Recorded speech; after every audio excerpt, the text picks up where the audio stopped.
Howdy y'all, it is a beautifully gloomy day here in Oklahoma, and today we're going to talk about handles. Something to note is that we use a lot of different handles for various reasons in glass blowing, and knowing which one you need at the moment you need it will be the difference between easily transitioning between one type of handle to the next during your project. The first handle I'm going to show you is a hollow handle of tubing to a solid rod end.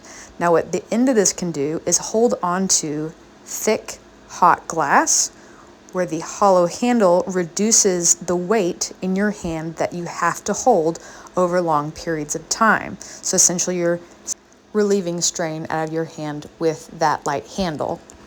This is a hollow handle. It is 12 millimeters, heavy wall, and it is meant to either be flared open or connected to other pieces of tubing. The next handle I'm showing you is a blue 12 millimeter rod. Now, the reason that I am showing you a blue one is simply because I don't have any clear currently on hand, but I do use 12 millimeter rod occasionally to hold on to heavier projects. I just don't have any, but I did want to show you that that is also a type of handle. The next one you might consider a punty, and I'm sure that it does qualify as a punty. It's 6 millimeter, but I use, full hot seals on my projects, and this is what I use to hold a lot of the smaller items that I make all the time. So this is a type of handle that I use. All right, so let's do some demos to talk about the differences of each handle and what each handle can do. So the first type of handle we're going over today is the hollow tubing to the solid rod. Because you're not always going to have the same diameter rod to tubing, something to keep in mind is that sometimes you will need to create it by taking thinner rod, building it up, and marvering it back into the correct size that you need for the hollow handle that you have. And so in this portion of the video, what I'm showing you is taking that 6 millimeter piece of rod, putting it into the flame. I'm gathering that glass back into that previously made solid rod. And then once I have a good enough gather, then I will take it into the marver, and I will just make sure that those shoulders are even with the rest of that clear rod to make sure that we're staying nice, we're staying centered, and it's staying cohesive from hollow to solid. My personal preference for gathering thinner to thicker pieces of glass is to gather up and away. What I'm doing is I'm allowing that heat to travel up into that thicker piece of pre-established clear rod, so that when I go to take it into the marver, we're not creating a hard shoulder and we're not creating a heat break in that glass. That heat from the torch is slowly flowing up into that colder, thicker piece of rod, so that heat is now moving up into it and allowing us to more easily create the correct diameter that we need from the gather. It's allowing the gather to more equitably spread as we put it into the marver, just like that. Some people gather down, that can kind of make like a mushroom top, or you can really fight to get that edge out, whereas if you gather up, it naturally wants to fall, and it wants to be the same size as the pre-established glass behind it. So there it is. So it's gathered up and away twice. So I've added 2 gathers, so I've added about 1 inch onto the end. Buffer zone for any eventual project I might use it for. So for this one, I am actually making an eyeball. So I make my eyes on solid rod that have hollow handles, simply because I like to save my hand strength for doing long shifts, and not having a heavy solid rod in my hand is very convenient. So here I did add a little clear to it, but what happens with the eyes is that it does eat up a little bit of clear as I make it.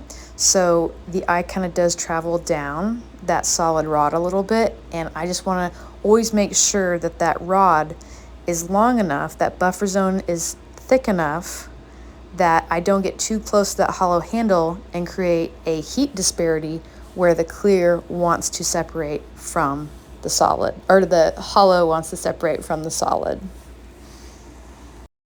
The second type of handle we're going to talk about is hollow tubing. This is 12 millimeter heavy wall tubing.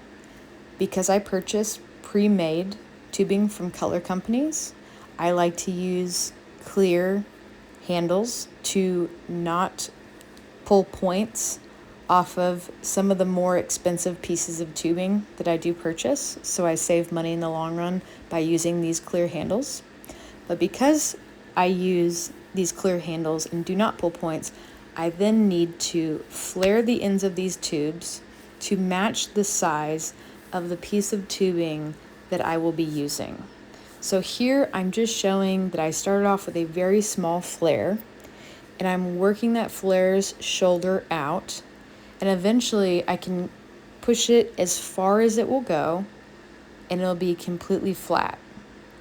So just know that you can always add more into a cone to make a larger flare, but sometimes you just need to size up your handle to get a larger flare that is also stable when you're handled up to a large piece of tubing. So this is a piece of tubing that we'll be handling up to. What you don't want to do is handle up to a raw cut edge on a piece of tubing. What you need to do is to heat it and then slightly taper it.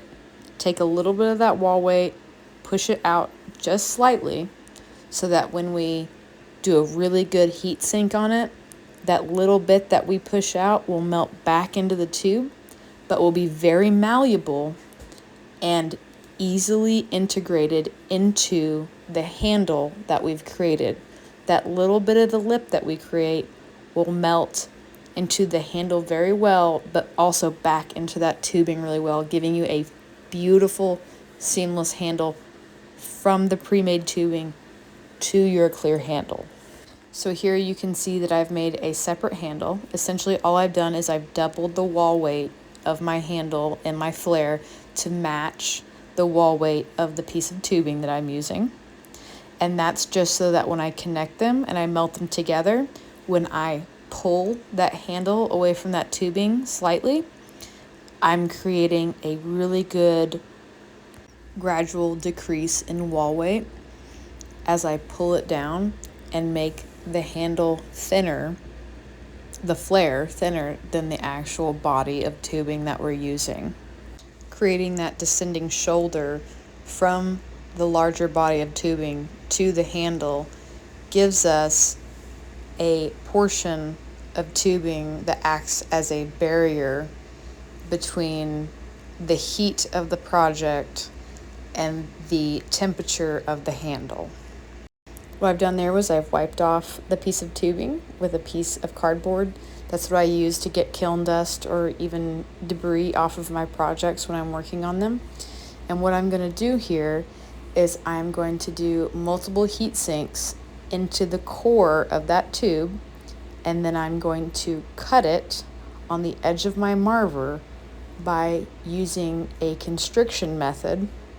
As you can see, I'm looking for my V-cut, but I won't be able to find it, so I'll have to decide to use the side of my marver, which is totally fine. It's the exact same method, we're just using a different tool.